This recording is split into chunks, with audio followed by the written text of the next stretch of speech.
सबसे पहली बात है सर कि यहाँ पे एक इमरजेंसी सुविधा के अंतर्गत एक नर्सिंग होम में क्या क्या सुविधा होनी चाहिए नर्सिंग होम में सर।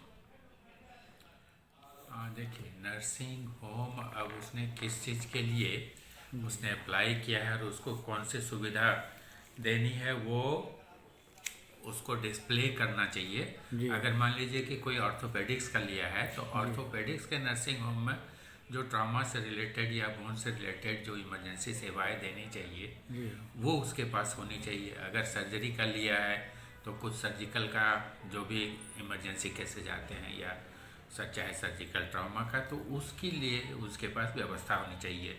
अगर मेडिकल इमरजेंसी का उसने लिया है, मेडिकल इमरजेंसी में रजिस्टर्ड है, तो मेडिकल इमरजेंसी जो से रिलेटेड जो है जी। बेसिक कम से कम उतनी उसके पास सुविधा होनी तो चाहिए। गिरिडीह में जो या आई भी का है हाँ या सर ईएनटी का, तो उसके पास उस तरह की सुविधा तो होनी गिरिडीह चाहिए। में जितने भी नर्सिंग होम खुल रहे हैं सर वो ज़्यादातर तो देखते हैं कि एक उसमें सर्जन होते हैं और एक महिला चिकित्सा विशेषज्ञ होती है।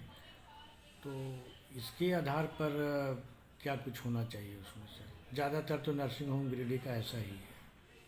तो जैसे महिला के लिए है कि उसमें बेसिक जो आपका सिजेरियन की डिलीवरी की जी या और कुछ ब्लीडिंग केसेज आते हैं जी जी उसकी जी सुविधा हाँ, उसको महिला से होनी संबंधित चाहिए। जो भी है। महिला से संबंधित जो इमरजेंसी हैं या जी रेगुलर बीमारियां हैं उससे जी संबंधित सुविधा उसके पास होनी चाहिए। जी और अगर उसके पास कोई फीमेल गायनोकोलॉजिस्ट हैं जी तो कम से कम इतने स्किल्ड तो हैं कि वो सुविधा दे सकते हैं। जी जी जी जी।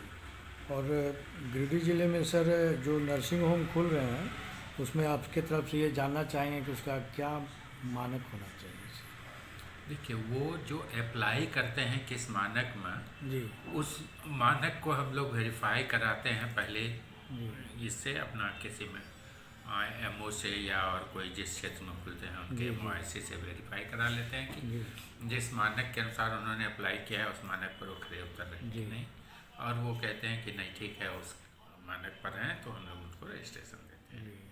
ऐसा हम इसलिए पूछ पा रहे हैं सर क्योंकि आपका जयप्रकाश नगर में एक साईं परमेश्वर हॉस्पिटल है जो कि काफ़ी विवाद में आ चुका है सर। और जो कि यहाँ पर रविकांत रजक जी हैं जो कि यहाँ पे कार्यरत भी हैं, तो वो काफ़ी विवाद में आ चुका है। तो और है भी सर तो बिल्कुल रोड से पूरा सटा हुआ है। वो अभी हमारे यहाँ कार्यरत नहीं है जी जी जी और उनका कोई विवाद है, कुछ ज़मीन संबंधी या कुछ नाला संबंधी विवाद का लेटर मेरे पास आया था जी जो हमने प्रशासन को भेज दिया है। जी बाकी उसके नर्सिंग होम से संबंधित किसी विवाद की जानकारी हमारे यहाँ अभी तक नहीं दी गई है। जी अगर ऐसा कुछ है तो हम लोग उसकी जांच करा लेंगे। जी। सर ये सब बात के लिए बहुत बहुत धन्यवाद सर, आपका बहुत बहुत धन्यवाद।